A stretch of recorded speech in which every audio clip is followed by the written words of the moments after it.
Everybody, thank you so much for coming.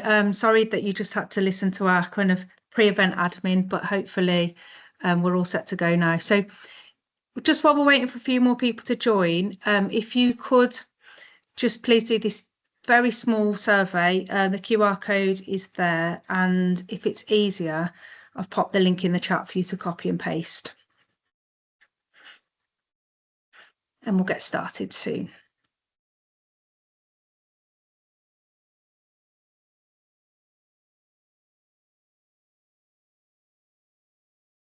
And it's the same link there. So just a few little bits of housekeeping. So again, thank you for coming. Welcome.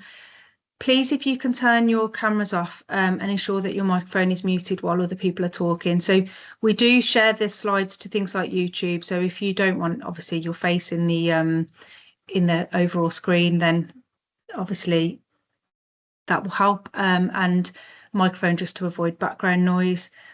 Please do add questions, comments into the chat. We will try our best to sort of answer them. And if not, at least we can answer them at the end. My colleague Phil is also going to put a few poll questions in the chat. So please do engage with them as well. And finally, at the end, there will be a post-event survey for you to complete. And we really, really do value any feedback that we get.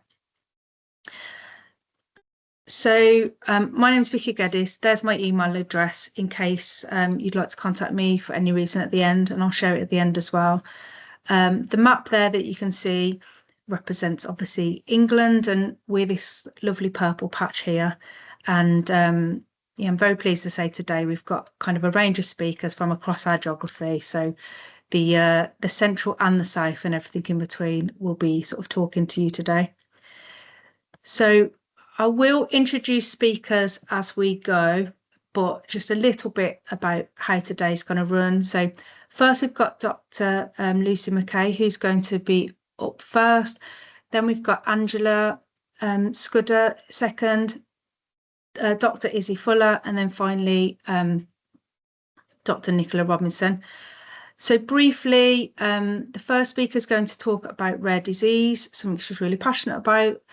Angela is a parent of a child with a rare disease and also a massive advocate for rare disease in general, but also a patient liaison officer.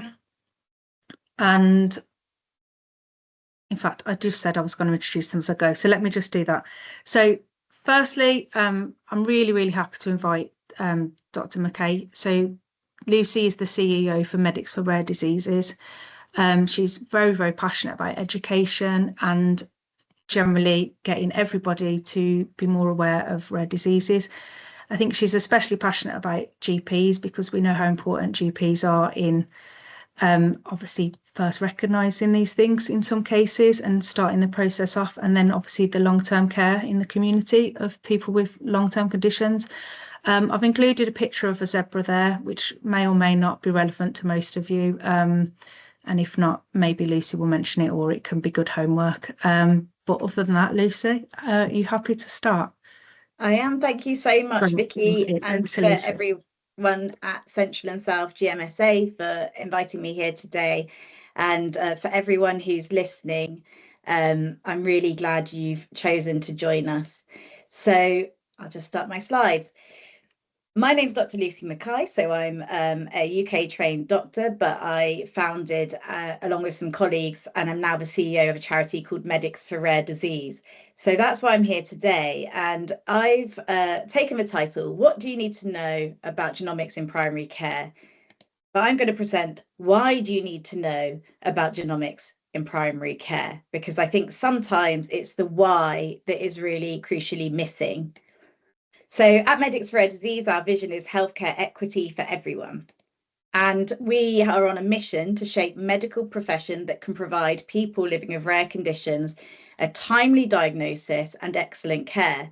And we all know that this is a stock image of a doctor, because I don't know any doctors that look like this, especially in the UK, with a white coat, a watch on, a tie. He's very well groomed, but most importantly, no doctor wears that stethoscope. That's the stethoscope you hate to find on a crash trolley. But we keep it here because I think it's a good symbol of people might not look how we expect them to, and therefore it's always really important to look deeper. So Medics for Rare Disease achieves its mission through three strategic pillars: advocacy, training, and network. So training is what you're going to receive today, and I hope that after today, this is just the start or the continuation of your journey in learning about rare disease and how you can benefit your patients to your full capacity. But lots of people don't even know why they need to think rare. So we talk to the government, we talk to the NHS, and anyone who's a stakeholder in equitable healthcare. We provide training online, and we also have a large network of people who also advocate for rare disease. I have a lot to fit in a short time. And really what I want you to take from today is the why. Everything, all the resources I show are available for free online on our learning platform called Medics for Rare Disease Learn, okay? And I'll link to that. So don't be scribbling away. This is just sit back and take the messages rather than, worrying about the particulars. So Medics for Rare Disease is a charity registered in England and Wales, and it receives funding in order to support its activities from some commercial companies and other areas. But none of these companies have any sway over our work or this presentation. So an introduction to rare disease. A rare disease is one that affects fewer than 1 in 2,000 people in a population. There are over 6,000 rare diseases that have been identified. And 70% of rare diseases begin exclusively in childhood. However, not all of those patients where the rare disease started presenting in childhood will have been diagnosed in childhood because it may have been missed. 72% of rare diseases have a genomic origin, which is really one of your first reasons why. But rare diseases are individually rare, that statistic of fewer than 1 in 2,000, but collectively common. And there's that zebra. You may have heard the phrase, hear hooves, think horse, not zebra. And that's the medical adage to make people think about the likelihood of someone, of a presentation. However, this is very much a problem in terms of population statistics, but also the individual. And if anyone has been to the Serengeti, I bet you didn't see a single horse, but you saw a lot of zebra. And so the point of this is that while on a population statistic, the chances of you seeing someone with a rare condition is rare, individually as a condition, but for when you narrow that population down and when you think about all rare conditions, they're collectively common. So around 3.5 million people in the UK live with a rare disease, which is roughly the same number as those with a current or previous cancer diagnosis. It's about 6% of the population. And people with different rare conditions report similar challenges, including a delayed diagnosis, lack of healthcare professional awareness, poorly coordinated care, non-existent care, and challenges accessing specialist care and treatment. And I think it's really important at this point to state there are other areas of medicine where we use an umbrella term to talk about a large number of different conditions that impact different body systems, that have different prognoses, that impact different demographics of people. And yet we manage to think about them in terms of an umbrella term because of the challenges that unite them, the specific sort of unique profile of needs that they have. To me, cancer is an obvious one. You know, you can be born with cancer, you can die with cancer without it causing your death. It can be fast prognosis it can be cause of fast death. You can live with it. It can impact any body system. And there's an awareness that anyone might develop cancer.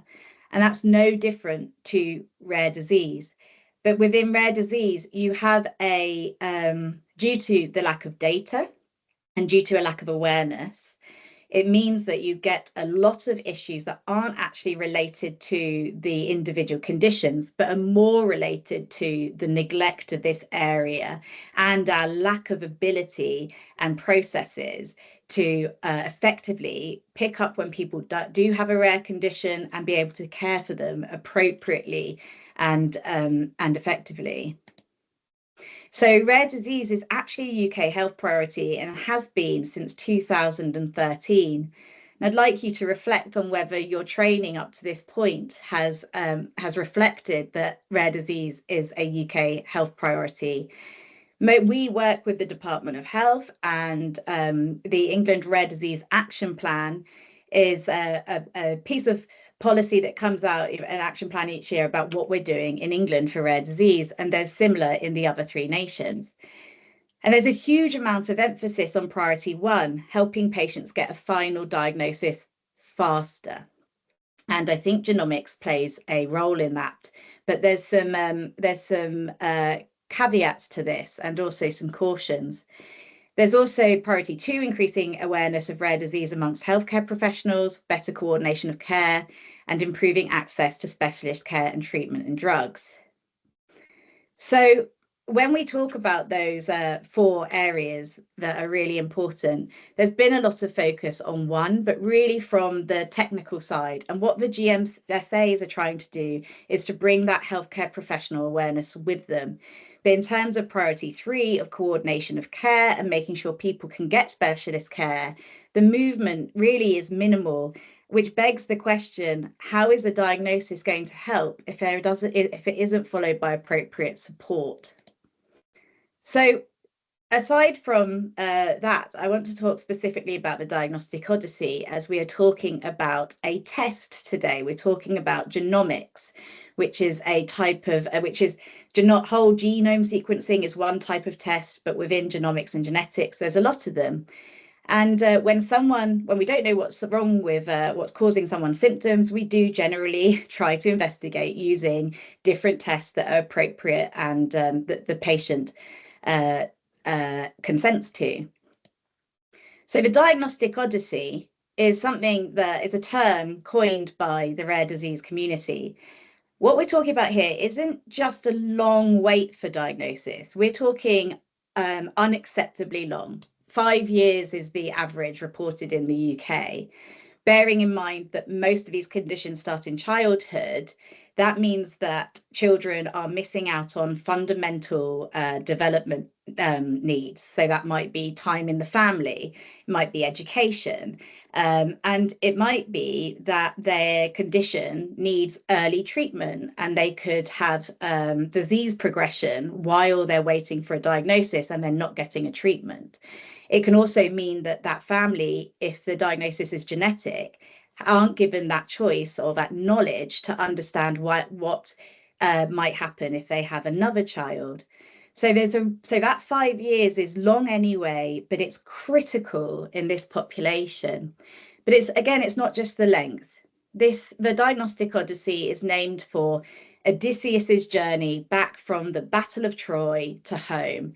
He's been away in Troy fighting the Trojan War for 10 years, and he just wants to get home. And just when he thinks the hardship is over and he's on his boat, it takes him 10 years to get home. And he faces all sorts of horrible challenges and thinks he'll never get there. That's why this is an odyssey. So people experience diagnosis, not being believed, unnecessary tests because the right test hasn't been ordered at the right time, unnecessary treatments because of a misdiagnosis, and it can really impact people's mental health, their trust in the healthcare system, and if they do get a diagnosis, the way they relate to the healthcare system and their condition in the future. And no one really can say this better than a patient story. So I don't believe this one will play sound, but it's just music, and I'll talk you a bit through this.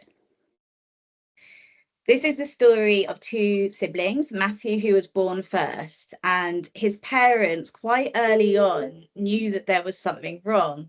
He had eye problems. His eyes were moving in a funny way, and he was very hungry. And this was put down to when he was diagnosed with ocular albinism due to a maternal viral infection during pregnancy. However, that wasn't his last issue. He had congenital dislocation of the right hip. He had started going blind. And then they had Charlotte, mum and dad. She was a normal delivery. She also had these wobbly eyes. But Charlotte, sadly, at 11 weeks, collapsed due to heart failure. And again, this was put down to an unknown virus. So the parents quite rightly asked, hang on, they both have this eye problem. Should Matthew also have an echo because of his heart? They were told it wasn't necessary. It's a different thing. Charlotte had hearing loss. They both had weight gain problems. And Matthew got his third ocular diagnosis. Then his fourth.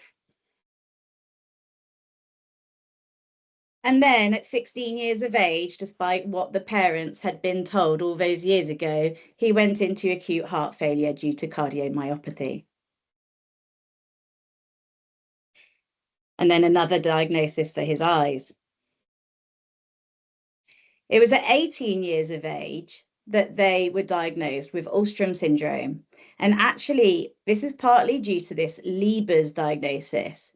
A new person took over the Lieber's clinic, a new specialist, and noticed that a lot of these people, these patients, didn't just have this constellation of symptoms, they had a lot more going on.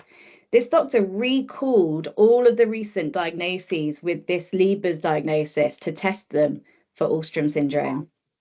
Both Matthew and Charlotte were diagnosed with Alström syndrome, which includes type 2 diabetes, the gradual onset of blindness, the eye problems, the heart failure, hearing loss. Matthew had to undergo a heart transplant, but it was complicated by kidney failure, and he sadly died 8 days after. At the time, he was a student at Central Lancashire, and he loved sailing and his family. Charlotte had a combined heart and kidney transplant, but she never woke up, leaving behind her parents and her fiance. And I'd like to thank the Parkinson family who continue to allow us to use this story to help educate. So this, I want to say, is part of the reason why. This was now several years ago, quite a few years ago. And at that time, the choices that you can present to your families weren't there.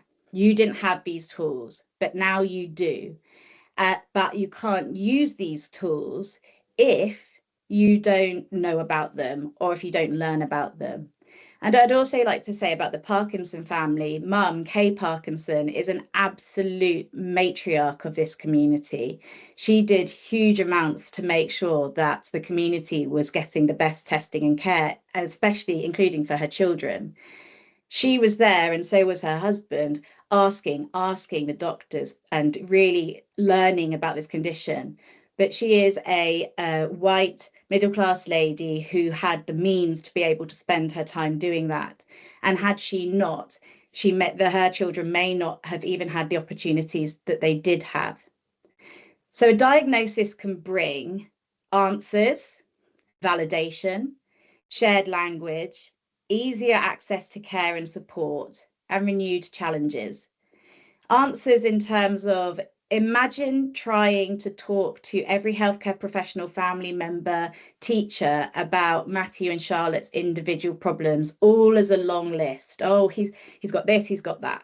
It's really difficult. And in your mind, even a rare condition is likely to be less rare than all of these things happening independently. Validation that their experiences are real, they are happening. And shared language, it's now a lot easier to communicate with all of these people. My child has Alström syndrome. It is a rare genetic condition. It causes X, Y, and Z. They need support with 1, 2, 3. And easier access to care and support. whether that's the Birmingham clinic, specialist clinic, or as it is now, or a patient group, or going out to more, services like getting adaptations for the home, getting support in the classroom. But it doesn't end the challenge there, because diagnosis, even with the tools that we have today, is just one part of the rare disease journey. I think in medicine, we like to think of, presentation, investigation, diagnosis, treatment. I don't think that's the reality for most people with a long-term condition, but less so for rare disease, because most rare conditions, most people living with rare conditions will have a disability. Even with a diagnosis, Ulstrom syndrome, for example, you've got that burden, constant burden of explanation, even within healthcare. Lack of information and guidelines. If we are not diagnosing people who have these conditions, if we're not collecting information and doing research, or if we are doing those but we're not developing it into clinical tools, then the healthcare professionals might be at a loss on what to do. Changes to identity. I think everyone here will be aware about how illness can change one's identity. And I think also within, if that condition or someone is an inherited condition, how people might feel, not just the person who is being directly impacted, but by their family. Impact on schooling, work, and finances. The diagnostic odyssey is a huge cost to families. And if they don't have the money to go from place to place, if they don't have the job that allows them to go to all of those appointments, they are far less likely to get the information they need. Uncoordinated care. I do feel that the burden on GPs in rare disease is unfair, because say a condition starts in childhood, even without a diagnosis, that child is likely with complex needs to be looked after under general pediatrics, which is all fine until they reach 16 and there's no specialist service afterwards to look after them. And then suddenly the only person who can provide that generalized care is you, the GP, and you haven't known them for all that time. So being aware of how that happens in your practice might help you be able to anticipate this. And mental ill health. Healthcare, so the main causes, drivers of mental ill health in rare disease is often uncertainty, unable to plan for the future, a lack of prognosis. But one of the top 5 is healthcare professional awareness, a lack of awareness amongst healthcare professionals about what this family or this patient is happening to this family or patient on a general in a general way, not a specific way. Again, imagine your patient with cancer coming across a healthcare professional who's never heard of cancer and couldn't even imagine where they would refer or what they would do. But really, the cardinal symptom is uncertainty, whether that's before, during, or after diagnosis, because we often just don't have the information we need. And therefore, your role as a GP is to decrease the uncertainties that you can and help with the uncertainties that you can't change. So I'm going to quickly look at some rare disease diagnostics, because right now you might be thinking, oh my gosh, there's over 6,000 rare diseases. How am I, I'm bought in, but how am I really going to deal with this in my general practice? Well, first of all, you cannot know about all the rare diseases or all rare conditions out there, just like you don't know about every single cancer. There are lots of rare cancers, so I know that you don't know about all of them. But what you can know is about the how patients might present with an undiagnosed rare condition, the tools you can use, how you can be supported, and how you can support them. So this little picture here is to say that only 9 rare genetic conditions are screened for at birth in England, Scotland, and Wales. And I believe it's only 6 in Northern Ireland. This is far fewer than the average around the world for countries with our wealth. I think the average in Europe is about 25, And in the States, depending on which state you're in, it could be up to 55. There are plenty of conditions out there that have treatment but are not screened for. There are lots of conditions out there that have treatment that need to be started as soon as possible, and yet they're not screened for. So, and I'm saying this to let you know, first of all, this might be something you want to look into and become active about as a potential tool to help you, but also to say that the newborn screening program at the moment does not cover it. So what other tools are at your disposal?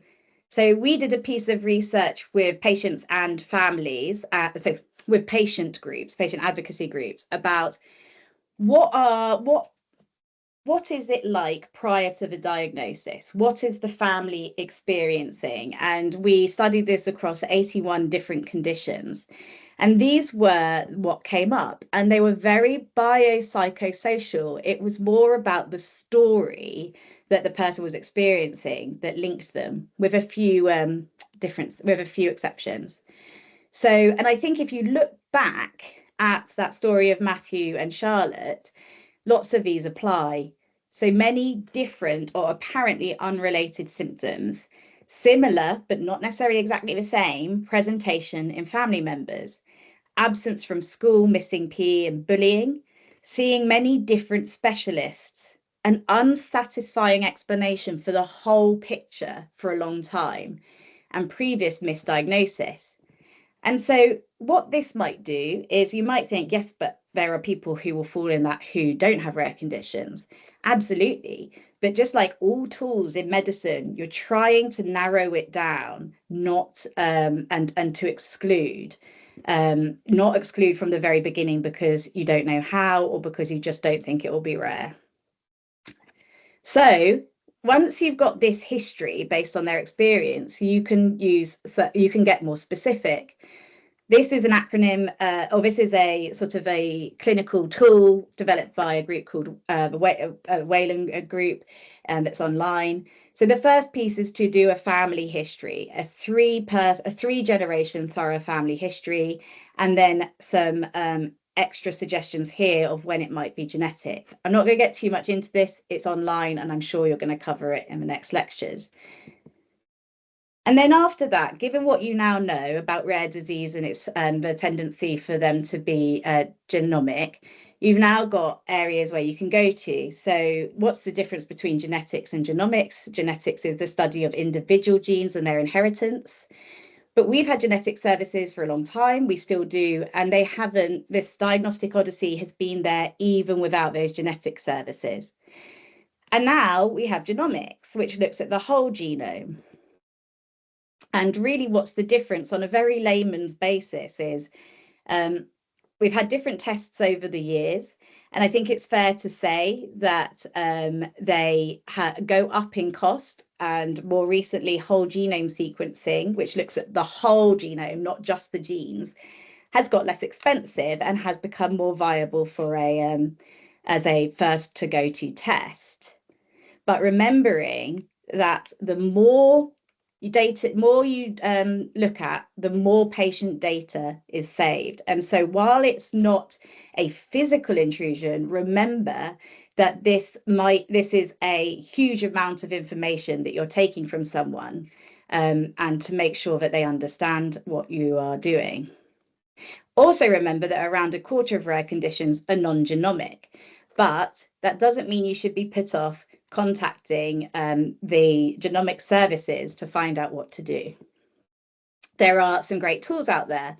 We work with the National Genomics Education Programme. This is GeneNotes, which is a great tool that has both a kind of knowledge hub, which is a more like a glossary or an encyclopedia, and then in the clinic, which is there are some presentations on there or conditions on there that you can literally put in and find out a blow-by-blow account of what you might do.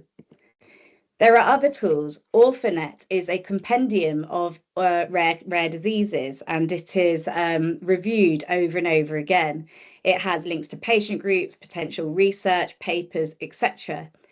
And there's also Find Zebra. So if you go to our e-learning, you can watch the rest of that Matthew and Charlotte video, and find out what happens if you put their symptoms into Find Zebra. You get their result. So, care for rare. People with rare conditions want to be listened to and believed. Belief is one of the major barriers to them getting access to investigations and specialist care. They want to be supported throughout life by coordinated health and social care, and they want to have information about specialist treatment and research opportunities. This doesn't mean that you can do all of those things, but you can help facilitate them, find out what's available, and do the best that you can within your role. Here are two brilliant reports that I lean on. The Rare Minds Matter piece is really important, and that's where the statistics about mental health came from. Thoughts into Action looks at quality of life based on what the community says.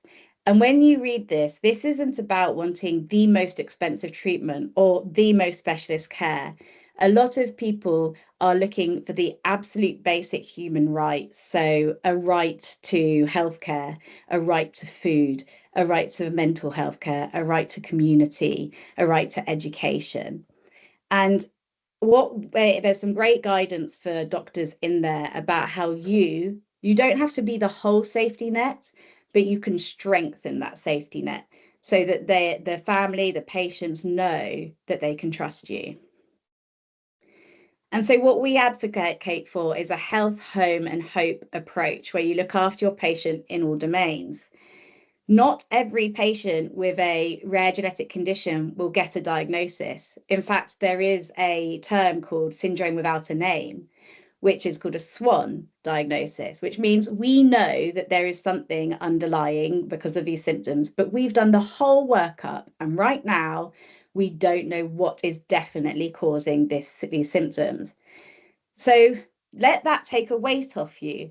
Not everybody is going to get a diagnosis, but everyone deserves equitable chance to get a diagnosis based on their needs and wishes. And that's your role as a facilitator and as someone who sees the whole family and the whole patient. And then doing what you can to optimize their care, knowing how their home is being affected, if there is anything you can help with the home life through your opinion or giving your knowledge to services, and then hope through connection and through research. Patient advocacy groups will be absolutely key for this, and you're going to hear about that. So I won't play this video because I don't have time, but I just want to get to the equity part of this. So this video, which you can look at when you get the slides, is from Breaking Down Barriers, but comes originally from Alström Syndrome UK. Remember, that's the condition that Matthew and Charlotte had. ASUK became a registered charity. It was actually, I think, started by Kay, mum of Matthew and Charlotte. But in 2008, they recognised that only 3 people on their charity database came from an ethnic minority community. And this is despite Alström syndrome being an ultra-rare condition in a diverse UK population, and it's recessively inherited. So it led them to believe that there must be a lot more people out there from non-white communities who do have this condition. And therefore, as a small charity, they embarked on a journey to identify as many people as they could with Alström syndrome so that they could also receive an equitable level of support and access to healthcare. And it's a really brilliant story. And I think it is just really about in rare conditions, you already have to advocate and fight so hard because of the systemic problems, that then when someone is facing other health and social inequalities, it means that they are going to be having to really on an uphill battle, and one that they may not even embark on. So the why, here we go. 1 second, sorry. I'll just finish. Look up. Look around you. Oh no. Who do you see? Stop. No one like me. This is what Alström syndrome UK saw in our community. For a genetic... Let me just share again. Sorry about this. When you're under time pressure. Let's go. There we go. So then my why. Why do you need to know about genomics in primary care? You can decrease the impact of the diagnostic odyssey by making it shorter, by making it less convoluted and traumatic. You can empower decision making. You can let your families know what's available to them and help them make choices based on accurate information. You can build trust because that family or that patient knows that you have explored all their options and brought them to them. And you can facilitate support because you understand all of the key stakeholders involved. And you can stop perpetuating health inequalities because the only way that they will get equitable access is if you understand what is available for patients. So rare diseases are collectively common. You can't be an expert in every rare disease, but you can learn about common challenges and features that should rouse suspicion of an underlying rare condition and how to act on them. Genomics has a role in advancing diagnosis and treatment, but it won't close the gap for everyone, especially not if it's not being equitably offered. Your role is to equitably support people to make decisions based on the best information available. So thank you very much for listening. I'm going to stay around to the end for questions. For more on all of these topics, there's our podcast, but also all of those tools are online at Medics for Rare Disease Learn. Thank you. Lucy, thank you so much. Your enthusiasm is so infectious, and you've got through an incredible amount in the time allocated. I could listen to way more of that, and I'm sure, like, we all agree. But I think what you said that I think really resonated with me the most is that, like, literally nobody is an expert in every single, of all these rare diseases. And I think it is so intimidating sometimes for people to sort of even try and think about how they could do that. But I think having that sort of humility to then go out and look at all those amazing resources available and, like you said, look for the red flags, etc., is possibly the most important thing that I think we could take away from that. But yeah, thank you ever so much appreciated. So next up, and I have put the link in the chat, and I will include them at the end as well, and feel free please to kind of add anything into the chat as well, and we'll try and address it at the end. So next up, and I suspect Angela was probably nodding for a lot of that, and I'm sure she's got loads of wonderful things to say. So Angela, I've listened to speak before about her sort of journey in rare disease. So Angela's a mother to Zach, who I'm sure she'll talk about. So big role number one. Big role number two, she's a patient liaison officer for BBS UK, which again, I'm sure you'll hear more about now. And I'm really, really happy that Angela's come to speak to us today. So thanks very much, Angela. Are you ready to take over? Yes. Thank you, Vicky. And thank you, Lucy. That talk was absolutely fascinating. And without knowing it, a lot of my speech today is going to feed into that. So I'm going to talk to you today, as Vicky mentioned, with two hats on. One of them, my most important hat, is being a mum to one of my children, Zach. I have two children, equally as important. And my patient liaison officer role at BBS UK, that is lucky enough to have the contract with NHS England to support the BBS clinics in London and Birmingham. So my story started 20 years ago when I was pregnant with my son, Zach. My first pregnancy, and just really delighted to be pregnant. On the scan started to show there might be some features that should be questioned.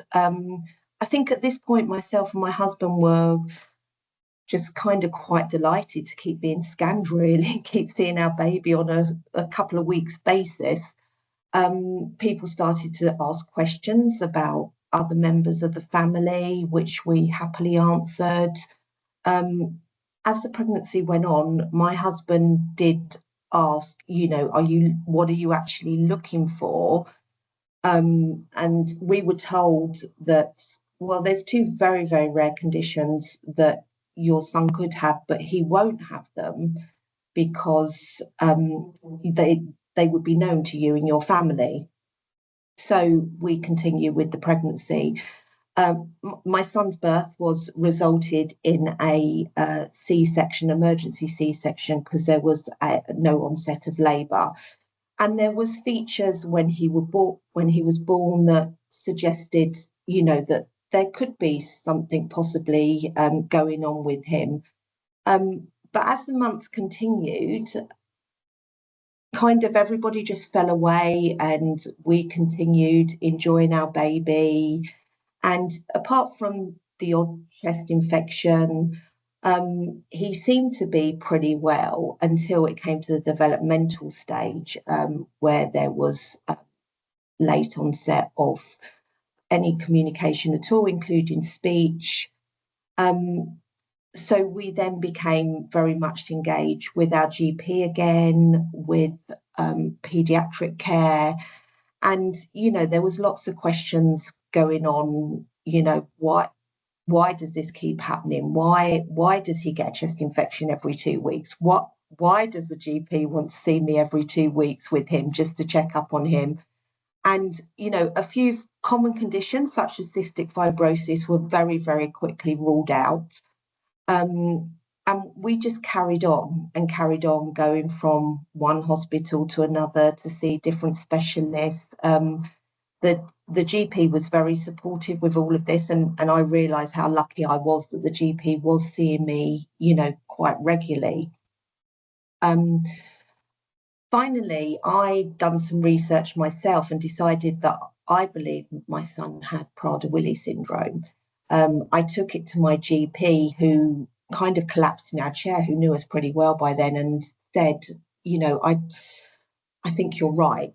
So we very quickly were sent to Guy's Genetics, and we had testing, which came back negative. We were tested again and again and again. And we kept going for genetics appointments as well, until finally one day someone suggested that our son might have Bardet-Biedl syndrome. We wasn't actually given the name at that point because the geneticist was worried that we was going to Google Bardet-Biedl syndrome and would see the prognosis. So we went along for some eye tests at St Thomas's at the Evelina, and we went for some cardiac scans. We went for kidney scans as well. And through some research, I realised that, what the geneticist was thinking. It did actually show up that my son had some cardiac issues, and very quickly I was copied into some letters that suggested that he needed some further investigations. And interestingly enough, that post arrived on a Sunday morning, and I opened that letter and really panicked and went to Dr. Google and kind of put in all my son's symptoms, but very much specifying on cardiac, which I hadn't considered previously. And Alström syndrome came up, and I remember calling Kay, mum to Matthew and Charlotte that Lucy mentioned earlier. And from that point, my life really turned around, because somebody at the end of this phone on a Sunday morning that I didn't expect anybody to pick up kind of understood what I was talking about, what we've been going through for the last 3 years. And she asked me questions, very direct questions that nobody had ever asked me before. And very quickly, she told me, book an appointment with your GP tomorrow. I shared my GP's details with her, and she said I will get one of the professors at BCH, Birmingham Children's Hospital, to also make contact with them. The GP got to me before I could get to them, and very quickly we were sent to Birmingham Children's Hospital because Zach was suspected of having Alström syndrome. When we got there, straight away, the professor that we were there to see also run the Bardet-Biedl service there, and he took one look at Zach and said, I think he's got Bardet-Biedl syndrome. So it was kind of shock to somebody just to look at your child and say, after being in every hospital, and we wasn't in small hospitals, you know, we were at King's College Denmark Hill, we were at Guy's Hospital, we were at St Thomas's, for someone just to look at your child and go, he's got Bardet-Biedl syndrome. So we stayed there, we had some tests, and, you know, all those tests kind of clinically said he probably does have Bardet-Biedl syndrome. So we were then sent back to Great Ormond Street to the highly specialised service there for Bardet-Biedl syndrome. And by this stage, Zach was 5 years old. From that point from birth to this stage, I've had my daughter, and I'm still firefighting everything that is going on with Zach. I realised that I couldn't go back to work. So I left my job and became very involved in the parent carer forum in my local authority, and they kind of gave me a kind of health role within that, because not that I had any experience apart from the lived experience, but the lived experience was quite big for the past 5 years. After working with them for a bit, I saw that BBS UK was advertising a role for a patient liaison officer, which I applied for and luckily got the job, and that was 10 years ago. So I've kind of spoke about the diagnostic journey with Zach, kind of going backwards and forwards, and how lucky I was to have a very, very understanding GP. I now know, working with patients with Bardet-Biedl syndrome, that a lot of patients don't feel they have the same relationship with their GP. I've spoken about the time it took me to get to this point, to get Zach a diagnosis, and I believe that, you know, we had months cut off of this through that phone call with Kay one Sunday morning as well.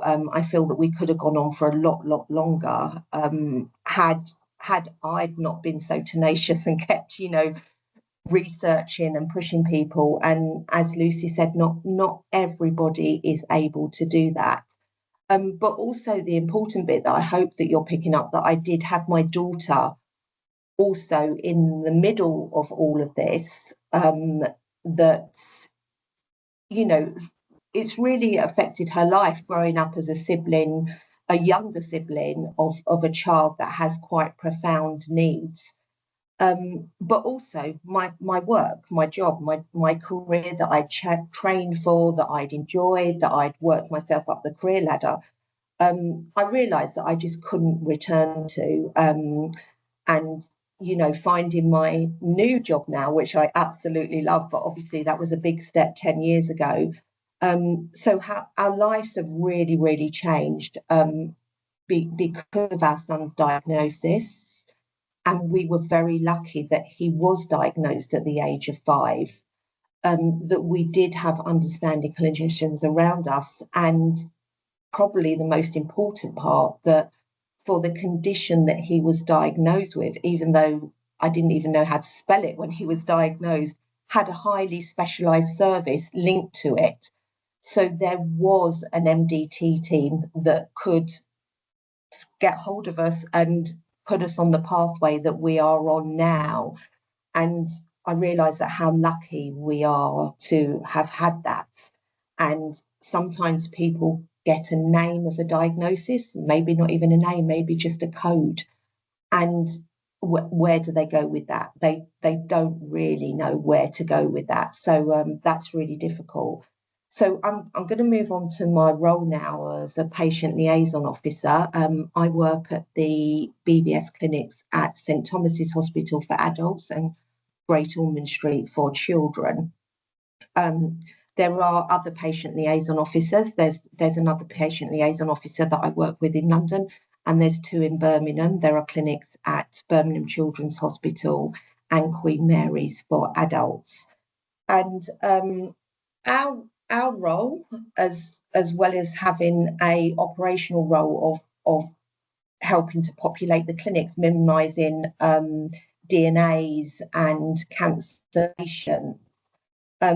We also have a really important role of really getting to know the patients, because sometimes patients will come into a clinic space and they will only talk to the clinician about what they feel is the most important thing, maybe the biggest thing that is going on with them, the thing that maybe scares them the most. But what our job is to really get it under the patient and find out what else is going on, with that biggest problem, and and be able to feed to the clinicians that work with us in the MDT that actually this is also going on with the patient, or did the patient ask you about this, or going back to the patient when they're in the clinic space and saying to them, did you ask about this, did you do about this, and empowering them to do that, to to gain their trust, to first of all share with you, and then empowering them to actually talk to the clinician and working out where they can go, how they can get help. I have a lot of calls every day where a patient calls me and says, this has happened, I have this symptom, what shall I do? And we are not an emergency service, so I will say to that patient, have you spoken to your GP?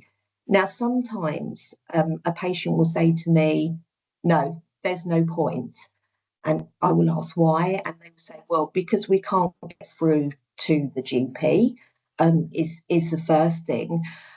And sometimes it's just helping the patient to work out what that actually means. And for a lot of people that have disabilities, that have rare conditions, there will maybe be a barrier to them using the technology that is required to book a GP's appointment. So they may phone up the receptionist, and most GPs accommodate that. And the receptionist will say to them, well, there isn't any appointments available today, but the GP can call you to do a triage to see where you need. Now, they will just take that as we can't be seen. The GP won't see us. And it has become part of our roles to get the patient to understand, well, you actually do have an appointment. It's a telemedicine appointment, or it's a triage appointment. Just because you haven't been asked in on that day, it doesn't mean you haven't got an appointment. But this is because we have built those relationships with the patient, and they kind of trust what they're saying. We're also lucky enough to be very accessible, and the patient can ring us and they know we will pick up the phone. It won't go to, to say your number 57 in the queue or something. And I think my message that I'm trying to get across here is that just really work from the first point with the patient is to try and work out, how they can access you, and that they understand the services that you offer. We have to do the same. We have to, be very bounded in that, letting the patient know we work between these hours, and this is why we're here. For anything outside that, you will have to take the appropriate measures. So I think it's really important, to get to know the patient and let the patient know that you know that they have this condition, that you acknowledge this condition, that you may have never come across this condition before. And I'm not asking you to read up on every condition, but what I'm asking you to do is just acknowledge it with the patient, because I think that will build trust and let the patient know that you are interested, in them. And I think that will go a long way. And I think also letting the patients know what other services, because, you know, sometimes when the patient calls you, it doesn't require a face-to-face appointment. It doesn't even require a telemedicine appointment. But that they have maybe other contacts in your practice, such as, you know, a social provider, or they know the person that does the disability annual healthcare checks. If they can be signposted to somebody so they know that somebody is actually listening to them, I think that will really help the relationship. And when they do need a face-to-face appointment, there will be trust there, and they will, you know, think that you have listened to them, that you have believed them, to help them. I mean, if I can just take it back to my son as a dual diagnosis, my son has quite profound epilepsy too.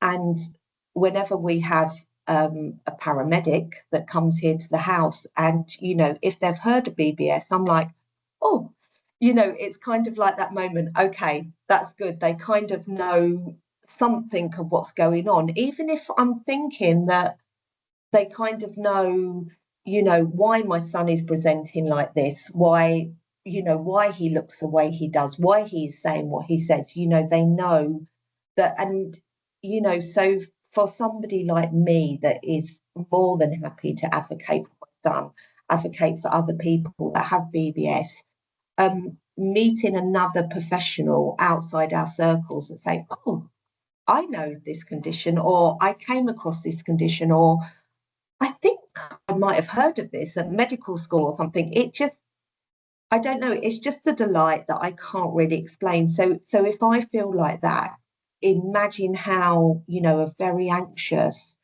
a very nervous patient will feel. So I'm happy to take questions afterwards. I'm also just want to say that, you know, on behalf of myself and the BBS team and other teams that I work with, that, you know, when we do some peer-to-peer mentoring type thing, we are always more than happy to be contacted by primary care to ask questions. So please, you know, whether it's you ask questions today or whether you reach out later, please do. Thank you. So much, Angela. Hopefully we'll get chance for questions at the end. I don't know if you managed to see the chat, probably not, but I did ask if who had heard of BBS, and it's a largely medical audience, and I think we had 83% was a no. So this is why obviously this Brilliant. Is so important. Good. And it explains, and now they have.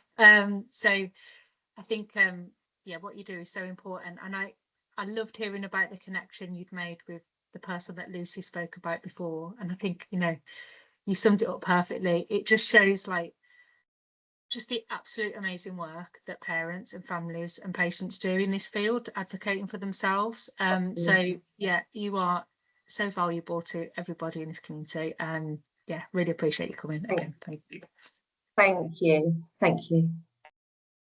And so hopefully we will get time for questions. If you would like to put them in the chat, that will help us a little bit towards the end.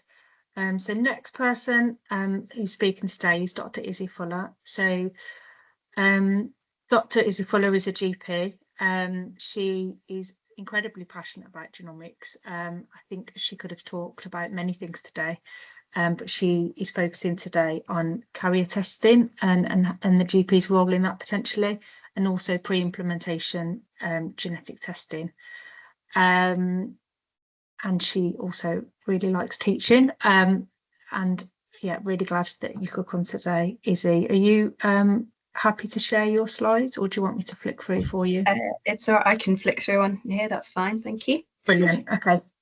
Brilliant. So, I mean, first of all, thank you, Angela and Lucy, both of you, for sharing with us about the kind of massive impact that a genetic, even just a genetic diagnosis, can have to a patient, to a family as a whole.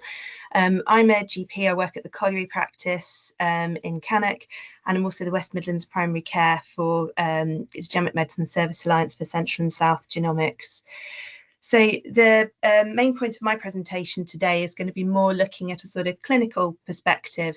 So how as GPs we can talk to patients about genetics, and I'm going to use cystic fibrosis as an example, but there are other genetic conditions that some of the concepts that I talk through are going to be relevant to you in your general practice as well.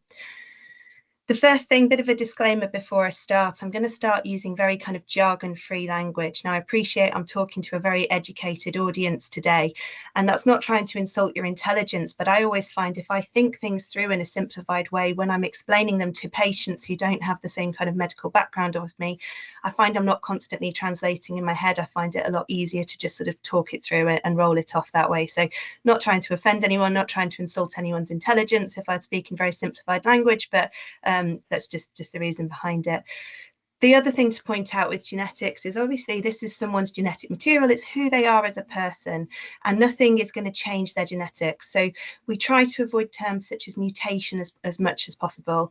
And that's because in the media, historically, things like mutants and things like that have really kind of negative connotations associated with them. So we try and use terms such as variant that are a little bit more neutral, so that we're not inadvertently causing offence to anyone. So I'm going to start by looking at a completely fictional family history, but this is something that you might come across, and this just highlights how genetics can be relevant in primary care. So we've got the Simpsons that come in to see us, and they say there's a history of cystic fibrosis in our family. We're thinking about trying for a baby, and we'd like to know if our baby is going to have cystic fibrosis. So as a GP, the first thing I need to know is basically who is this family? What is the history that they're concerned about? Is it something that I can reassure, or is it something that I need to investigate further? So we start off, we've got Homer Simpson, let's say he's about 30 years old, he's fit and well, and his wife Marge, 25 years old, also fit and well. They don't have any children, but they're really hoping for a little boy because they like the name Bart. And Marge is concerned about cystic fibrosis in the family because she has two sisters that have cystic fibrosis, Patty and Selma. But no other members in the family have cystic fibrosis. Now, when someone comes in to see you and they say they've got two family members with a genetic condition, you do start to think, oh, maybe there is something going on here, maybe there is a high risk here, until you start to dig a little bit deeper and you find out that Patty and Selma are actually identical twins. So understandably, Marge has got this concern. She's got two sisters with cystic fibrosis. But as a GP, having that bit of knowledge about genetics, identical twins are completely identical from their genes, and they're born at exactly the same time. So as a GP, your genomics knowledge, you can say, actually, Marge, just because you've got two sisters with it, they're identical twins, you're not actually at any increased risk than if you just had one sibling with cystic fibrosis. I'm going to talk you through a little bit about the basics of genetics now, because I find it really helpful just to sort of think these things through before we start talking in any kind of more detail. So you can see here the double-stranded DNA helix, and this is what a lot of people will think about when you say the word DNA. This is the picture that kind of comes to my head and to lots of people's heads. But let's unwind that genome now and let's see exactly what's going down. So you'll see here that the genome is actually made up of just 4 bases, C, T, A, and G. And it's the order of these bases that basically tells our body, it's our instruction manual essentially. So I like to think of this as like a computer code. If ever anyone have seen, oh, I've got a thing in the chat about slides aren't moving on. Is that the same for everyone, or is everyone keeping up with it? It's just moved now, Izzy. I think it might be going a bit slowly. Okay. I've just moved that one for you, Izzy. So do you want me to just click through for you? Will that be easier? You can do it. I don't mind. So you see with the next one if it works, and if it doesn't, then I can get you to click on. Is that all right? Yeah, perfect. So if we can you all see the pictures? We've got the double-stranded DNA here, and we've unwound that, and we're looking at our CTs, A's, and G's, which are our base pairs. And essentially, I like to think of these a bit like computer code. I don't know if any of you have seen the kind of really basic form of computer code where it's just zeros and ones. And somehow that magically translates into something that you can use on a computer, and it's got like a kind of interface there. So essentially, our CTs, A's, and G's are our original computer code. Now, we have 3 billion of these in our genome. And if we stretch that genome out, you'll see that it's separated into these things called genes. Now, our genes, I think of this as like our instruction booklet, and our genes are our individual instructions.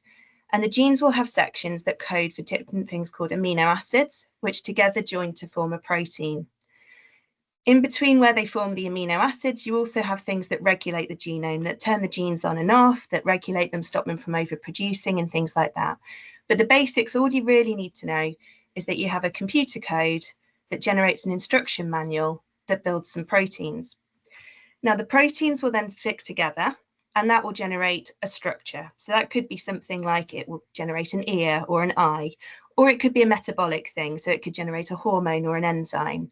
And what you essentially need, these are basically like building blocks. They all need to fit together perfectly to generate that structure that's going to work. So if you imagine giving a child 7 red building blocks, they're perfectly cube shaped, and you say to them, I need you to build me a tower. And they're going to build you a tower with 7 building blocks all sitting nicely on top of each other, and it's going to be structurally sound and fit there nicely, which is exactly what you needed. The next thing to think about is something called variation. So I've just moved the slide on. Can everyone see as the slide moved on okay? Yes, it has. Yeah, it has. Brilliant. So what genetic variation is if we look at these base pairs, we say you have about 3 billion of those in your genome. And if you were to stretch that out, that genome would be 2 meters long. So essentially all of these little base pairs are packed really tightly, wound up into these things called chromosomes. And we have 23 pairs of these chromosomes that sit quite nicely in our nucleus. We have so everyone gets 2 copies of a gene. You'll get one from mum and you'll get one from dad. And those genes will be largely the same, mostly the same, because they're both coding for the same thing. But down at this computer code level, you'll see there might be very small minor changes in that genome. And that's what codes for variation. So essentially, if we go back to our building block, that's going to build slightly different proteins. So if we go back to our building block analysis, if I give that child 7 perfectly shaped squares, they're going to build me a perfectly shaped square tower. If I then give the same child 6 red building blocks and 1 blue building block, it's going to look exactly the same. It's just going to be a different color in one area.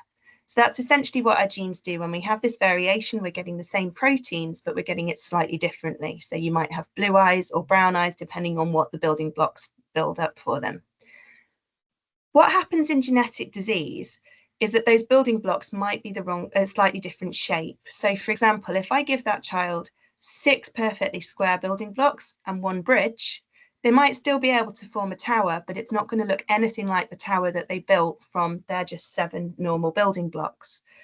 So you're going to get a similar structure, but it might not be fit for purpose. It might not fit into that bit of the puzzle that you need to generate that structure.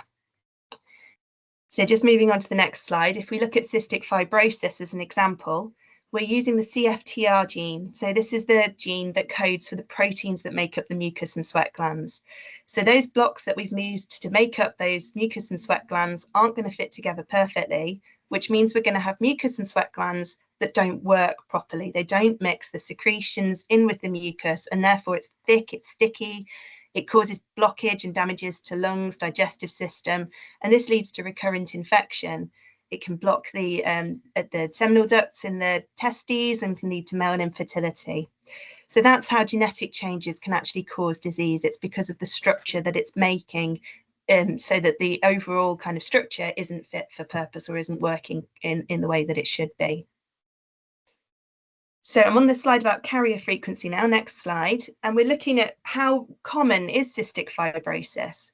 Now, the gene itself, you'll see in the community, is relatively common. So these are UK statistics, and you'll see, depending on your ethnicity, it's going to happen in between about 1 in 25 and 1 in 60 patients. So this diagram here just shows 1 in 25, and you can see it's relatively common. It's quite frequent in the population. But cystic fibrosis birth rate is actually very uncommon. So 1 in 2,500 babies born in the UK will have cystic fibrosis. So how does 1 in 2,500 babies equate to a really common gene that's happening in 1 in 25 patients? Well, this is because of something called autosomal recessive inheritance. So autosomal recessive inheritance is basically where you, because we said about you have 2 copies of a gene, so you have one from mum, you have one from dad, and you've got this variation in them, so they're going to be the same but very slightly different. So the mum and dad haven't got cystic fibrosis. They're going to have one copy of the gene that isn't affected and one copy of the gene that does cause cystic fibrosis. In this case, because it's recessive, the gene that doesn't cause cystic fibrosis can kind of compensate for the other one. So it will still be able to produce enough proteins, it will still be able to produce functioning sweat and mucus glands. So what happens when a baby's born is, let's see if our animation's working properly. There we go. Mum will either pass down one of the genes that doesn't code for cystic fibrosis or one of the genes that does code for cystic fibrosis. The same with dad. He's either going to pass down one of his genes that doesn't code for cystic fibrosis or one that does code for cystic fibrosis.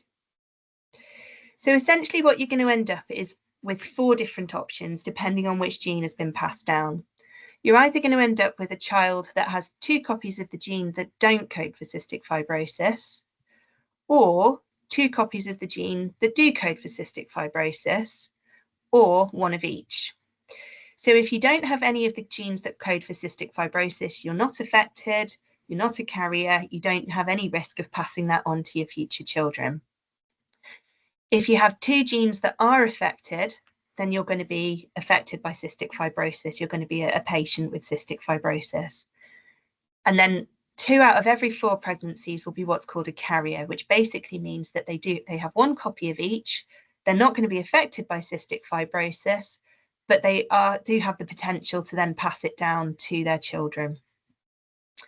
So in terms of Homer and Marge's question about whether they could be have a child with cystic fibrosis, it all depends on what their genetic status is. So if we have a look now about how we would test and when we would test to see what someone's genetic status is, because we could potentially test everyone in the country for cystic fibrosis and find out who is potentially at risk of having a child. But obviously that's going to have massive cost implications, and it's in lots of cases, it's not really going to give us any relevant information. So for any genetic test that we do, you look at the National Genomic Test Directory, and that will tell you in what circumstances it's appropriate to do a genetic test, which genetic test you can do, and which requesting specialties can request it. So I focused on cystic fibrosis today because, as you can see, as GPs, that is something that we can actually request for. If you have a look at the testing criteria, again, not all of these are going to be relevant to general practice, but if I just draw your attention to here, so we've got a family history of cystic fibrosis in a close relative up to the 4th degree. If they are a partner of a known cystic fibrosis carrier, or a close consanguineous couple from an ethnic group with a high carrier frequency. So consanguineous just means they're related in some way by blood, so they could be cousins or something of that relationship. Okay, so if we go on to the next page, when we talk about 4th degree relatives, what do we mean by that? So here we've got our patient in red. If they are related by 1 line on this tree, that means they are a 1st degree relative. So a parent, a sibling, a child, they're all 1st degree. If there are 2 connections between you and the patient, that means you're a 2nd degree. So a grandchild, a patient's grandchild or grandparent would be a 2nd degree relative. So you can see when the testing criteria says up to 4th degree, we're actually going quite a long way down the family tree, looking at 1st cousin once removed, great-grandchildren, great-grandparents. So it's not necessarily just the really close relatives that people can be concerned about. You can still offer tests when there's a fairly loose family link there. So would you test Marge and Homer if they came into your clinic? Marge, we know, has got affected sisters, so she's got affected 1st degree relatives. Therefore, she has an increased background risk of being a carrier. So yes, we are going to test Marge at this stage. Homer, on the other hand, has no family history of cystic fibrosis. He has a background risk that is equal to any member of the population. So probably about 1 in 25, something like that for Homer, but that's about normal for everyone. That's not increased compared to the background risk.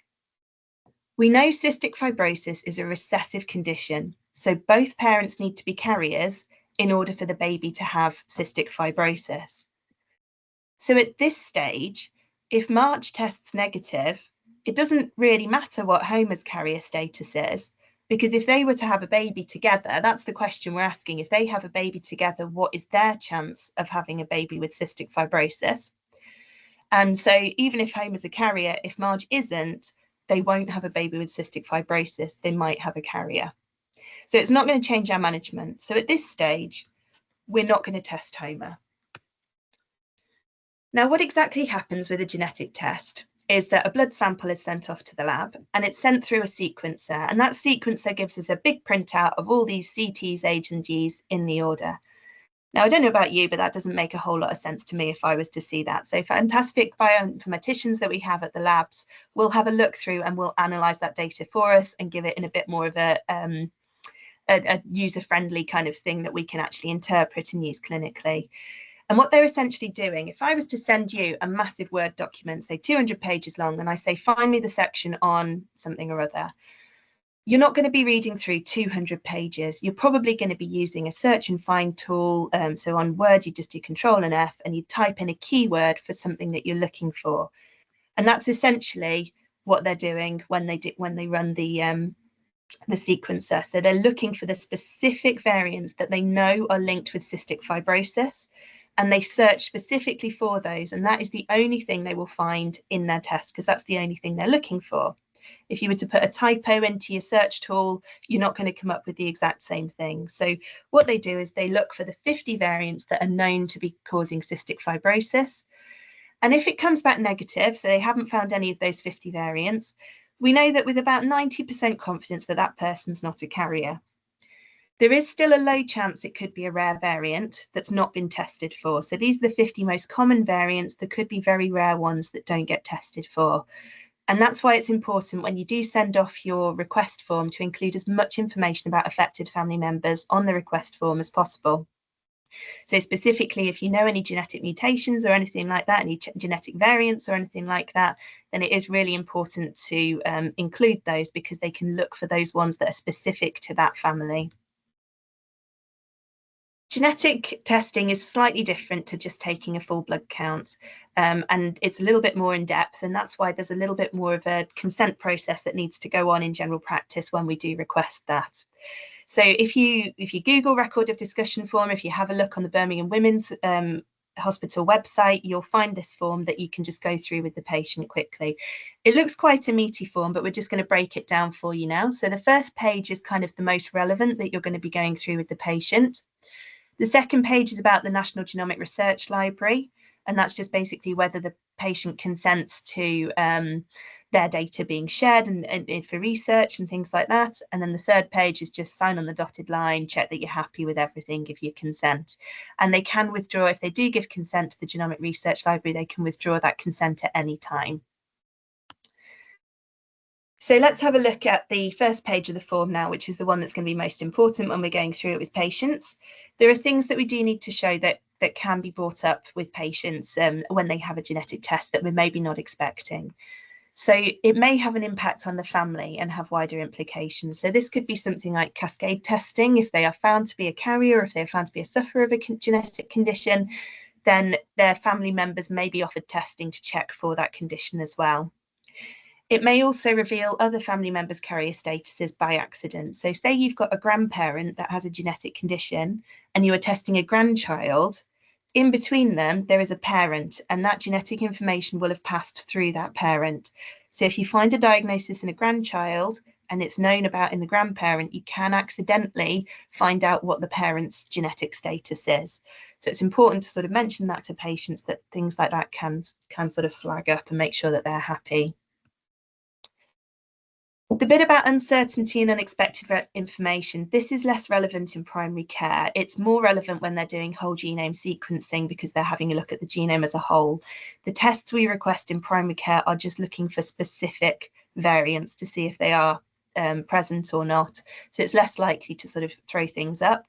But you could also say about how sometimes there's some uncertainty if a variant that's very rare that isn't tested for, then it may well be that they are still a carrier and they are still at risk. It's just less likely to be. And then about how the DNA is stored and how it's used for research. It will be saved to a file, it will be stored within the lab. Sometimes labs use that if they are requesting information about family members. They can look at sort of family members that have had genetic testing to see what the exact variant is, so they can test for the right things as well. And it'll also be stored to their health records. And sometimes if the patient consents, it can be used for research purposes as well.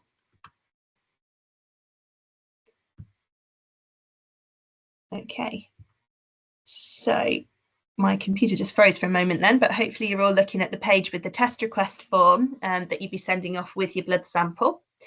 So this is the test request form. Again, you can get it from the Birmingham Women's Hospital website. It's slightly different to just your kind of usual. I mean, we usually request them electronically through EMIS, so this is a different test to like your normal blood test request forms that you do. So obviously fill out your patient demographics, a bit of information about why you want the test to be done. The test required, that can be on the National Genomic Test Directory, or it's the R185 cystic fibrosis carrier testing if you're testing for cystic fibrosis. The bit that's really important to point out on this form is include as much information about relatives that have got the genetic test, that have had a genetic condition before. So, for example, in Patty and Selma's case, we can say that we know that they've got an F508 deletion, and therefore the labs can look specifically for that deletion to see if that's been passed down in the family. You might not always know about that, and patients might not always know about the specific genetics. So even including something about where the diagnosis was confirmed or where they were treated, the labs can look and see, well, this genetics lab serves that hospital, therefore we'll contact that hospital and we'll see if they've got any information that they can share. So it is really, really helpful to include stuff like that, even if you don't have the specifics, just things that might be useful for the lab when they're looking up at which genetic test result to look for. And it's just sent in a normal EDTA 4 ml bottle, sent to your normal lab with your normal courier. It will make its way to the genetics lab that it needs to get to. That's absolutely fine. So in terms of what your test result is going to look like when it comes back to you, you're going to get one of three things. Now, the top one is incredibly rare, incredibly unlikely, but it could show up that you've got 2 pathogenic variants of the CFTR gene. This basically either means that you're affected by cystic fibrosis, but maybe have a very mild case that's never been diagnosed before, or you have 1 copy of the CFTR gene, so either mum's or dad's, that has 2 different variants on it. Either way, if you get anything like that, just refer it across to clinical genetics. It could also show that you've got 1 pathogenic variant of the CFTR gene identified, and that essentially means you're a carrier. So in this case, you're going to be wanting to test the partner, and you're going to be encouraging the patient to share that information with the family members who may also want to consider testing. If it shows that you've got no pathogenic variants, they're not a carrier, again with that caveat of they've only tested for the 50 common variants. So speak to the patient about it. It's very low risk. You don't need to test the partner, but just have a chat with them about there is still a low risk of it being a very rare variant, and encourage them to speak to their family members in case they are able to get that information and the test can be rerun. So what happens with Marge and Homer? Marge tests positive for an F508 deletion. Homer's then consented and tested. Homer then tests positive, and the couple are referred to clinical genetics. And what will happen, the clinical genetics team, is they'll come and they'll see genetic counsellors, and they'll be talked to about what their options are in terms of further testing. When you do make a referral to genetics, you want to be sending a genetics family history form off with them. And again, that's just got as much information as possible, any kind of genetic information that's on there, any of the results that you've had from the carrier testing, and you just send that across to the genetics service, and they'll accept them into their service. And what essentially the ultimate outcome of that will be is that they might be offered IVF with pre-implantation genetic testing. So what that means is that the sperm and the egg will be introduced in vitro in a petri dish, and it will be allowed to develop up to blastocyst stage, which is just this sort of selection of about 8 to 10 cells. One of those cells can then be removed, and can be run through the sequencer and can then be tested for any of these variants that are known to cause cystic fibrosis. What they would then do is they would select the embryos that didn't have the changes that can cause cystic fibrosis and only implant the ones that didn't, to go on to develop into a baby. Very quickly now, I'm just going to talk you through another family who might present in a slightly different way. And this is the Adams family. So they come to see you and they say, our daughter has cystic fibrosis. Morticia is pregnant. Will this new baby have cystic fibrosis as well? So again, take your history about the family. Morticia is 25 years old. She's fit and well, and this is her second pregnancy, and she's currently about 8 weeks pregnant. Gomez, 30 years old, also fit and well. They have a daughter who's 3, and she has cystic fibrosis, but no other family members have cystic fibrosis.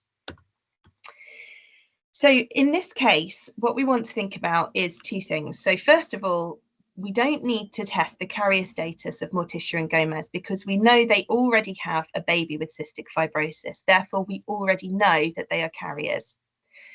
The second thing to think about is that Morticia is already pregnant. She's about 8 weeks pregnant. So what we want to do is put this as an urgent referral through to genetics. And this is the reason for this is because what we want to do is we want to get the partners tested, the parents tested to find out exactly what the genetic change is that's caused the cystic fibrosis. And they want to get these results in time for them to have chorionic villus sampling to test the fetus.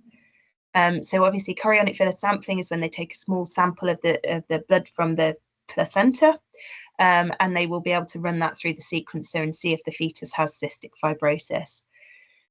It's done about 11 to 15 weeks. And obviously, if they did decide not to continue with the pregnancy, you have legal implications about abortion limits and things as well. So if you get any pregnants presenting with a genetic condition that are already pregnant, always fast track the referral. Don't do that test yourself in primary care. And a final word of caution as well about testing people that you already kind of assume their carrier status for, because Gomez comes back to you and he says, I'm a bit confused, doctor. I've been to see the genetic counsellor and he's explained about how my daughter inherited cystic fibrosis, but I was bought a DNA test for Christmas and I'm not a carrier of the gene. So if Wednesday's got cystic fibrosis, we've assumed that they're both carriers of cystic fibrosis. So you can accidentally pick up things when you do genetic tests that you maybe weren't looking for. Now, the big thing that a lot of you are probably thinking is, oh, is this non-paternity? Has Morticia gone out and had an affair and is Gomez actually not the father? And that's the big assumption that obviously comes into everyone's mind. But what you also have to think about is there are lots of things that can happen that can cause this as well. So not just someone having an affair, it could be like a rape or something like that maybe hasn't come to that hasn't come to the surface, that she hasn't spoken to him about, and that's going to cause lots of kind of that you're going to need some counselling and some support to go with that. So it's always much better for the genetic service to be able to pick that up because there are genetic counsellors that can kind of unpick that with them. The other thing to think about is we don't know where he got this DNA test from. We don't know if it's accurate. We also don't know how many different variants we've tested for. So in the NHS, we test for 50 common variants, and we also look for specific variants if we have the information available. The DNA test that was done by this company could have just tested for 1 or 2. So it doesn't necessarily mean non-paternity, but obviously you have to be careful when you're requesting these just to make sure you don't flag things up that you weren't intending to. The next couple of slides, I'm not going to go through any detail, just thanks to the South East GMSA for sharing them. It's just basically a flow chart summarising quite nicely what I've gone through. And I've put for any questions. I'm sure we're a bit short on time, so I'll hang around. If there's any questions at the end, feel free to ask them or put them in the chat. I'll be around until the end. Okay, thank you. So much, Izzy. I think I loved your analogy about the searching for things, and I hadn't spotted for a while that you'd put cystic fibrosis and it wasn't a load of A, C, T and G's. So very grateful for the bioinformatics for doing that sort of stuff. But I don't know if you saw in the chat, 77% of people said that they'd never been involved in any referrals. And it was about the same, 75% had not used the test directory. So you can see how important like these resources are for GPs. And, you know, I think the direct to consumer tests are more and more part of GP's life. So good to know sort of the pitfalls of those as well. Thanks ever so much again. Next person coming up, we've got Nicola Robinson. Nicola's a GP. She's based down in the south, in Southampton. She's especially interested in cancer, and she does some work with the Lynch charity. And I know that that's going to be one thing she talks about today. Thanks, Nicola. Are you okay to take over? Yeah, Brilliant. thank you. So hopefully I've got control, and I will whiz through the slides over the next 25, 30 minutes. It was just to say I couldn't fill in the questions that came up in the chat. My pop-ups have been blocked by the NHS locally, so you might not get a full representation about all the difficulties. But I know in Southampton, where I'm based, I cannot request any direct genetic testing, which is a real shame because obviously it demonstrates the postcode lottery. I don't think I've got my language absolutely spot on, as Izzy referred to in her slide, so apologies in advance of that. So I'm a GP. I work down in Southampton. I work with our Wessex Cancer Alliance, doing lots of things with genetics, with cancer. And I then kind of got sucked into some of the genetics work. And as Vicky said, I work with Lynch Syndrome UK, or at least I've been invited to a couple of their meetings, which has been brilliant. So I'm going to touch on Lynch syndrome, but in particular, I'm going to look at bowel cancer. And I've just put some points down here. Why genetics, which genes, who is affected and what next, and what other resources are there. So bowel cancer, it is the third most common cancer in the UK. It's only beaten by prostate and breast, but the numbers are quite staggering. And it's the second most common cause of premature cancer death in our adults. So it's something that we need to be kept on our radar. And the incidence is going up, especially in our younger adults. The reason I wanted to talk about this is colorectal cancer is curable if it's caught early. And we know that most colorectal cancer comes from polyps. And if you remove the polyp, well, you're going to remove the risk of getting a bowel cancer. Not all bowel cancer comes from polyps. Sometimes it can arise de novo, but we're not going to touch on that. This is a really helpful slide. It's a little bit dated. It only goes up to 2017. But as you can see, we've got the different stages. So stage 1, much earlier, it's curable. Stage 2, 3, 4, we're kind of going down where it's metastasized. But as you can see, you get this drop, and that's your survival. So the later the stage of diagnosis, the worse the outcome. So if we can pick them up early, great. So why do we get colorectal cancer? Well, a whole variety of things: lifestyle, smoking, alcohol, processed food, red meat, our health, diabetes, obesity, inflammatory bowel disease, increasing age. We know the older we get, the more likely something's gone wrong with the genes, and also we've been exposed to all those lifetime factors. So there is a higher risk. And then we've got environmental things we don't fully understand, like being exposed to E. coli in childhood. Well, how does that work? And then we've got the genetics. I was meant to have added a picture of a mitochondria here, but this is a lovely set of chromosomes of a male, but we've also got the mitochondria, and it's trying to understand how they all work together. So I've already answered the question, are all cancers genetic? Well, yes, they are, because something's gone wrong with the DNA in those cells. But actually, not all people have something wrong with the genes to start with. It's those environmental factors that has something. But just under 14% of all colorectal cancers will have something wrong with the germline. So actually innate within that person where something isn't working properly. And how do we identify it? Well, it's great if someone comes along and says, well, I've got this genetic variant, I'm at higher risk of getting whatever cancer. But often it's picked up when someone goes along and they've been diagnosed with a cancer, and then they get checked on that cancer. Is this something that's innate to that person, and that's why something's gone wrong and they've got the cancer?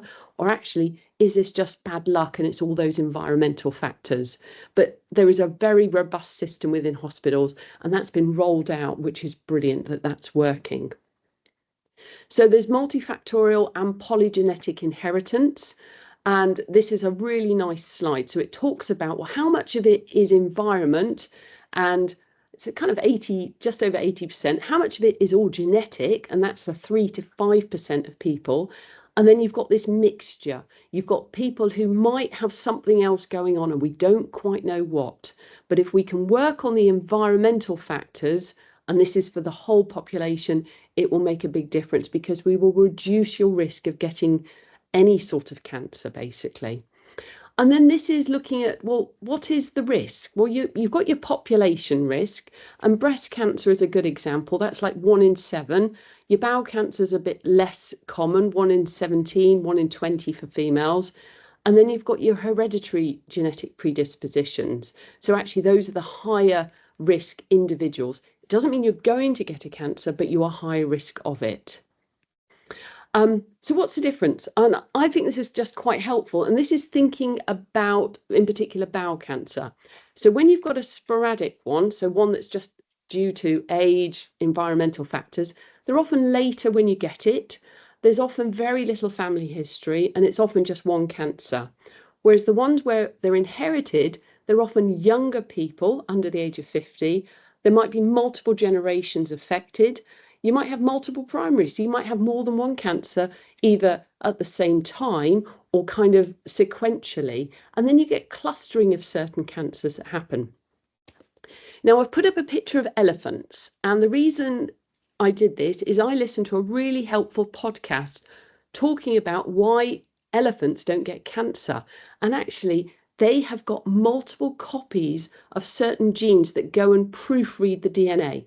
So actually, if something goes wrong with one of those genes, if it's not working properly, there's more of them behind. And that was in particular with the P53 gene. And actually, they've got 20 copies of it. We humans have only got 2 copies, one from our mum, one from our dad.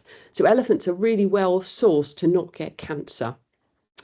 So what are the inherited colorectal cancers? Well, lots of us who were at medical school probably remember these from the textbooks. You've got the FAP, apologies, which is the ones where people have got generally thousands of polyps within the bowel, and they often go on to get bowel cancer at a young age in their 20s or 30s, and they're offered surgery at quite a young age.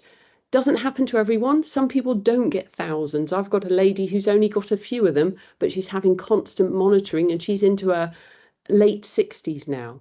We've then got Lynch syndrome. It was known previously as HNPCC. I haven't put that up because I don't want you to remember it. And then you've got some of the other polyposis. So juvenile adenobus polyposis and Peutz-Jeghers. And then I've put up here, this is a brilliant charity, and they looked at some of the campaigns that have been rolled out about Never Too Young. So this is looking at adults who've been possibly backwards and forwards to their GP multiple times. They might never have been to their GP. They've just had vague symptoms that they've self-diagnosed. Oh, it's just a bit of irritable bowel, or I'm just a bit bloated. It's kind of, I've overeaten, or actually, yeah, I've just got piles. And actually they go on to have a bowel cancer. So it's thinking, what can we do as health professionals to really encourage patients to come and see us? And when they tell us the story, look into it a bit further, ask the questions, make sure we've got the diagnosis right. This is a helpful little diagram. I know it's very small, but as you can see, it's got age brackets and it's got time along the bottom. And each of them have got a little kink that goes up. And that is the number of increased colorectal cancers as people have over the last few decades. And there has been a massive increase where we've seen higher numbers of younger adults. The numbers are small, but proportionally they have had a big increase. And some of that comes down to lifestyle. Some of the posters you might have seen up over the last couple of years, actually, if you've got a problem, go and see a healthcare professional. Don't just go and tell someone in the supermarket, because they might not know what to do. They might encourage you to come and see someone, but it's really make sure they come and see the right people. Bowel screening, just a reminder about what's going on there, and I'm sure we could talk about that, but it's from 50 to 74, every 2 years. Patients are invited in, but actually you can carry on having that opt-in if you phone up after the age of 75. And since April 23, those who have a condition called Lynch syndrome, which we're about to come on to, have been sucked into that, and they are offered their bowel screening as a colonoscopy. If you go and have a FIT test done, which is where we look for blood in the poo, of 100 people who do it, only maybe 2 or 3 will need to go on and have a further testing. So actually, it doesn't mean that you need to have lots of invasive tests early on. It's a very good screening process, but this is for people with no symptoms. Now, this is where we get into kind of the bit of, well, what is Lynch syndrome? And it was a seamstress back in 1895 who approached this man, Mr. Waldron, on the left, and said, why has my family got lots of cancer happening? And he drew out a whole family tree. And as you can see, there was a lot of people in each generation. And lots of them had endometrial cancer, colorectal cancer. And actually, there was a clear pattern. And then Henry Lynch on the right, he went through and he looked at the same family again. And between them, they recognized there was a recessive trait. There was something going on. And actually, that's where it got its name from. So what is it? Well, Lynch syndrome encompasses a group of genes, which all encode an individual protein. And those proteins basically are the spell checkers. So as Lizzie showed, your DNA gets copied when you make 2 new cells, and the spell checkers go along and read that copy and check it's correct, that everything's matched up properly. Having 2 good copies is great, and as with the elephants, they've got lots of good copies but of slightly different ones. But actually, if you lose your good copy, with a mixture of kind of getting older, lifestyle, the microbiome in the gut, inflammation, you haven't got any functioning copies. And that cell, when it's copied its DNA, there is a chance that that goes unchecked. And then the immune system doesn't spot it, and that cell starts to replicate, and you end up with a cancer. So it can happen very easily. And these are some of the headline figures of people who've had Lynch syndrome or are affected by Lynch syndrome. And as you can see, they are all young. This gentleman across here, I mean, this is from a few years ago. I think he was 18 when he, or 19 when he passed away, and he had Lynch syndrome. So it's an autosomal condition. So it basically passes on from parents. It's not sex linked. It is autosomal dominant. So that means you only have to have one poor copy or an anomaly copy, and actually you have that condition. It doesn't tell a difference between ethnicities. We are all affected, and we know as we get older, the risk of you developing cancers increases, and the reason for that is those other factors that occur. So kind of being exposed to different things, and actually your risk goes up. That's just an image of kind of what's happening when the DNA is being copied. And this is helpful. So as you can see, this is your age, and these are the different, or 4 of the different proteins involved. So MLH1, MSH2, MSH6, and PMS2. And these 2, you're actually quite high risk at a young age of developing colorectal cancer, whereas the others a bit later. And this influences what your screening looks like. So if you have got one of these 2, your screening, you're going to be invited in from age 25 to the bowel screening. And that means you have your regular colonoscopies to pick up any abnormalities at a very early stage. This is a great website you can look at, and you can plug in if you know what your patient is affected by. So you can put in what their gene is that is mutated, you can put their age, and then you can put what is their future risk of them getting a cancer, and it's really helpful. So how common is it? Well, it's quite common, and this is based on UK Biobank data. So this is where people have donated their information, their genetic information, and we've scrolled through it and picked up it's roughly 1 in 400 people. It varies slightly when you look at other databases, but we reckon we've got about 5% of the known individuals who know they have Lynch. So that means 95% of those out there in the UK don't know they have it. And when you extrapolate those figures, it's about 190,000 people we kind of need to find. And I'm not expecting anyone to go out and case find, but it's just to be aware, actually, there's lots of unknowns. And it accounts for just over 3% of colorectal and endometrial cancers. Now, I've started collecting bees, and any of you in the audience out there might be able to spot, well, where's our queen bee, the one who's affected by Lynch? I'll let you think about that, okay? So, just a quick summary. It's an autosomal dominant condition. It's inherited. We roughly, between 101 in 280 to 1 in 400 of the UK are unaware that they're carrying that gene. And as you can see, we've got a little pictogram of how people are affected. But the big cancers are colorectal and endometrial. And then there are increased risks of lots of other cancers, ovarian, the urinary tract, gastric, small intestine, hepatobiliary, pancreatic, sebaceous gland, CNS, prostate. I mean, the list goes on. It is a lot of different cancers. So where are we with the NHS? Well, 2017, they rolled it out that everyone who has colorectal cancer will get tested for Lynch. And I think that's pretty much across the board, everyone's doing that. They rolled it out to endometrial cancer in 2020 and then to ovarian last year. And that's for specific ovarian, something called endometrioid. And generally, this is happening for most people. There will be specific cases where they haven't for whatever reason, possibly out of patient choice. And these are some of the letters that have gone out to ICBs across the country.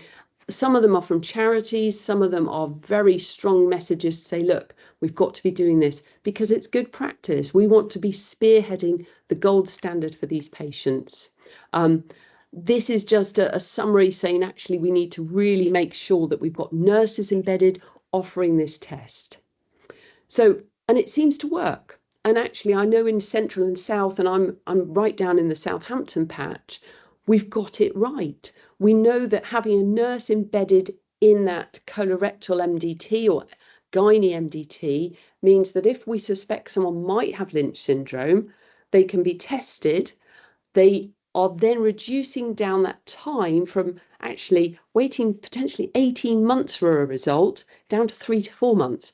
That's brilliant because that means that patient, one, they know what's going on and they can be plugged into other pathways for kind of surveillance and things, but also it means there can be the cascade testing for family members if it's appropriate. We've been involved in education events, not just this one, but actually we've been doing lots to our GP trainees coming through the system. And we've got joined up discussions across the whole of England, which is brilliant. So we're trying not to duplicate work.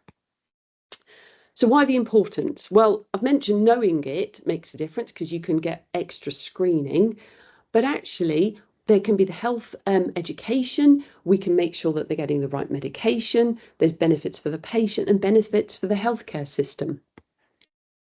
This is just, it's quite a small map here, but it's got what cancer and what is your future risk of developing that particular cancer. And as you can see, it doesn't mean everything's 100%. So the penetrance, the risk of you getting a cancer is not completely guaranteed. Doesn't mean it's going to happen. There's other factors at play. And some of those, I think, come into the discussions with how far you want to follow up and investigate, or at least have the surveillance for that individual. So some of the other resources. So Royal Marsden put together a brilliant set of education, and I would highly recommend it. There is a QR code on here, and I'm sure the slides will be shared, but this has now gone across to e-learning for health. There is a aspirin little guide here. You can't really see it in detail on here, but it's a patient resource for having a discussion about the benefits of aspirin. And I'm just going to touch on that. Let me just come through to it. So we've talked about colonoscopies at different ages, but it does cease at age 75 because often the risk of a colonoscopy outweighs the benefit. So aspirin. Now, there's been various studies going on, and CAP3 which is the latest one, was looking at, well, actually, what is the perfect dose of aspirin to reduce your risk of cancer, of colorectal cancer in particular? So CAP3, which published a few years ago, found that the number needed to treat, and this is on a high dose of aspirin, was 600 milligrams, but it was only 25. So that means you treat 25 patients with that dose, and you're going to prevent one colorectal cancer over 15 years and beyond. So actually, that's a really good drug to take to reduce your risk. At that sort of dose, though, there are lots of side effects. And following that, and still waiting to be published, hopefully this summer, is what is the ideal dose to be prescribing. And I believe it's going to be less than 600, but actually to make sure it is embedded within the BNF and has got all the rubber stamps for making it safe for GPs to safely prescribe for these patients. So I'm going to say watch this space, and I'm sure there will be lots of literature that comes out once we know the exact dose and it's all been kind of rubber stamped and gone out. Reducing the risk of stomach cancer. Well, if you're going to start someone on aspirin, I probably want to know if they've got Helicobacter. And also, if we treat Helicobacter, we reduce their risk of stomach cancer by 50%. So again, really easy test to do in general practice. And it's just, if you make such an impact, that's a great test to do. Gynae cancer. There isn't any effective screening. You could review them, making sure that you've promoted kind of some of the red flags that will come off. I'll come back to your question, Jennifer, about the CAP3 in a moment. In terms of the red flags, so kind of postmenopausal bleeding, well, that's a red flag to me. But if you know this patient has got Lynch syndrome, actually that might prompt get on and refer very quickly to get that looked at, especially for hysteroscopy. Aspirin, there wasn't enough power in the studies to justify the evidence behind aspirin, but again, let's watch this space with CAP3 publishing. Possibly consider contraception, so using a Mirena coil or one of the progesterone-only coils seems to make a difference because you're reducing the endometrial lining. Then consider, would someone want to go through with risk-reducing surgery? And that might be right for some people, but actually you've got the risk of the general anaesthetic, and does it completely remove their risk of other cancers and the consequences of treatment from that? So I think it's an individual discussion to have. So take-home message, we only know about 5% of those, and I've used the word defective, but who have an anomaly in their gene for the mismatch repair genes. We have an individual who is high risk of cancers, particularly colorectal and endometrial. Not all of those genes mean they're going to get cancer, but they are at increased risk. So we can reduce that risk by the screening, and that system has been up and running and working, offering them aspirin, but let's watch this space for the exact dose and the duration of treatment. Education, and that's not just for us, but that is for the individuals to be aware of their body, and actually when something's not right, go and get it checked over.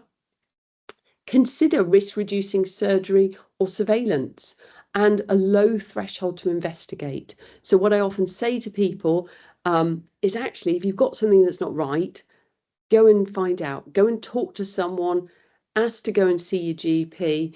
If you're not happy with it, say, actually, could I just get a second opinion on that? And when I've spoken at Lynch Syndrome UK, I think that's really good to give the autonomy back to the patient to say, actually, you're the expert on your body. We're just here to guide you. So let's make sure we listen to these people. So what's the role of the jogging GP? And this is the most important thing, is making sure we've correctly coded in their notes. If we don't put it on their healthcare notes, they can't see it on their NHS app. They might know they've got the condition, but if they pitch up in hospital, it might not be flagged there. You hope it would be, but there's always room for just checking and being sure about it. Helicobacter testing and treat if appropriate. Aspirin, use the decision aid tools. Ensure that they're on the bowel cancer screening register, and it's not our responsibility to put them on it. Genetics will do that for us, but it's really important if you get a new patient in, there's no harm in just checking with them. When was your last colonoscopy? Have you had an invite through? Just making sure we safety net them. Consider appropriate genetic counselling for family planning, and have a low threshold to think and refer. Think other cancers. So case finding. So this is just a couple of other things. Thinking about, should we go out and actually look for those with Lynch syndrome? And there's some pilot studies looking at that at the moment, but the system's already very busy. And I think primary care is pretty busy. So I would say let's watch this space and see what comes out of that. Review and consider an onward referral if you see someone. If you're not sure, seek advice, and encourage patients to explore their family history. When I was at Lynch Syndrome UK, one of the things that came up is often particular families end up not talking to each other. So they might not realise that Uncle Bob and Aunt Sue and everyone else had that seamstress kind of family history where there was lots of cancer. And if we can therefore pick it up early and prevent the next generation even getting a cancer, that's even better. And talk to the patient about lifestyle. Well, actually, making sure that you stay a healthy weight, making sure that your diet is satisfactory, not trying to do things that are going to put you at higher risk of other cancers. And the safety net, making sure they know they can come and see us if they get stuck. And the future, well, the future's already happening. So there's lots in development. So one is having vaccines to prevent a cancer developing in the first place, using FIT as part of screening, and there's some pilots going on for that. And then targeted treatment for Lynch syndrome. So actually some patients do really well with specific immunotherapy that those who don't have Lynch syndrome wouldn't benefit from. So getting an early diagnosis makes a difference. And there are some dedicated clinics up and running. And I know up at UCLH, they've got a very dedicated clinic in the hospital to just follow these patients up. And this is just a summary of some of the charities out there, and they are brilliant. And I would highly recommend looking at them because these are designed often by the patients for the patients, and they have got an ample amount of resources. So in summary, as I've just mentioned, there's lots of things going on. I'm not going to go on to the other slides because I think we've kind of hit time, but there are lots of other cancers we can talk about with genetics. And hopefully this is a springboard for the next event, really.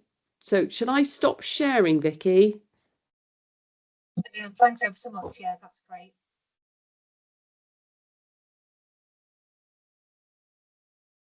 I think there was a couple of questions that came up about... Yeah, are you okay to answer them while I just shuffle around? Yeah, I'm just going to open the chat.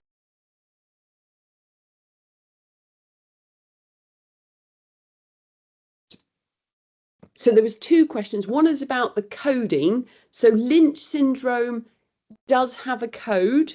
If you go on to your whichever platform you're on, EMIS or System 1 or Vision, there is a SNOMED code there for Lynch. What there isn't is a specific gene that is affected. And I would often encourage you to put down what that gene is, because then that's really helpful to make sure in the future, well, what does that screening look like? Because it might become very tailored.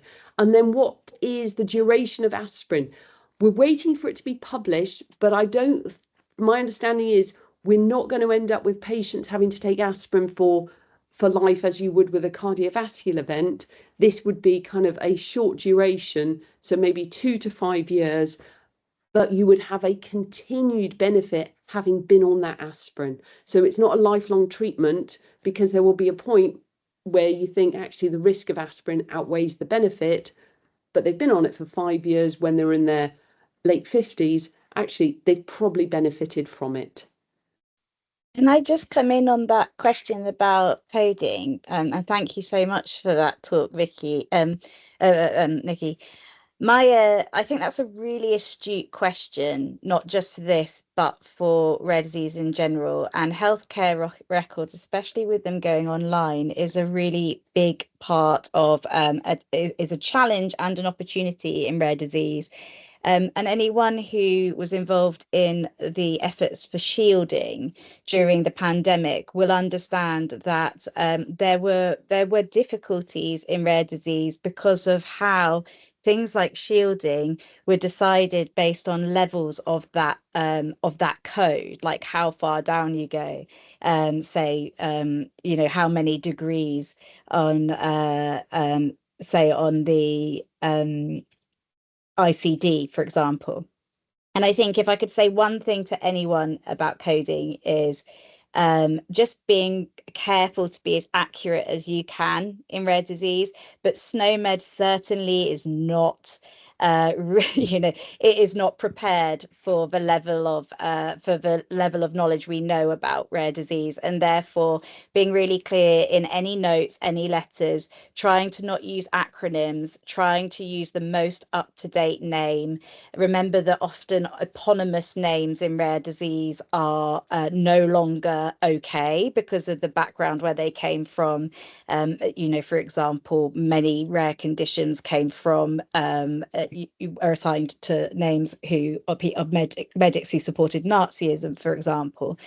So I just think in terms of that record keeping in rare disease, it can be a challenge. And I think your job as well for the patient is to keep it as accurate as possible. And if you always write in it, this patient lives with a rare condition known as, it signals to the person in front who reading that letter, whether they are a social worker, whether they are involved in like the highest level of medical care, or whether they are just trying to understand the notes in terms of an MDT.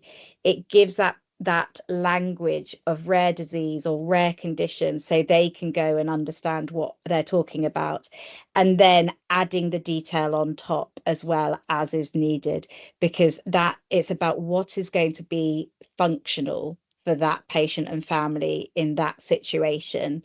So but yes, coding is a whole other webinar in rare disease, so thank you. I think it could be a whole PhD actually, Lucy. But I think get it as good as you can. I think put the free text, like what is the name of it known as. If you know what the specific gene defect is, add that, because actually we just don't know what it's going to look like in the future. And it might be a really easy way, especially with AI, that we can extract that and kind of play around with it. So I think the better the data, but accurate data. If you're not sure, ask. There was one other question about the side effect of aspirin. So you would consider using a PPI for patients if you felt it was appropriate. As far as I know, it doesn't put a high risk on the esophagus, because off the top of my head, I don't think esophageal cancer is one of the Lynch affected ones. It's probably very, very low down on the risk of cancers. Thank you so much, everybody. I'm actually so impressed that we actually only went 4 minutes over. So if anybody does want to shoot off, obviously, please do. The evaluation link is there. We would really, really appreciate anything that you can offer so that we can kind of continue to run webinars that are relevant to everybody. I'm sure, if people are happy to take questions, we can possibly still take a few more questions. But yeah, I just really want to thank you all so much. I think we've covered so much ground, seen so much relevance of genomics, and yeah, certainly I think we could just off this alone make hundreds of hours of webinars if anyone's got that much time. But any more questions? And a few questions of people are saying, is it recorded? It is recorded and it will be sent out to you, or at least we'll show you where it is recorded. And Lucy has also mentioned Rare Disease 101, Mental Health and Rare Disease. Sorry, I'm just reading it word for word, Lucy, but I'm not doing a good job. But Lucy's got some other things that she is doing, and I'll make sure that I send those to everybody as well, following on from this. But unless there's any more questions, please do the evaluation, and I'll stay on for a few minutes in case anyone has any further questions. But thanks again for coming, and thank you so much for all the speakers. You've done a wonderful job. Thank you.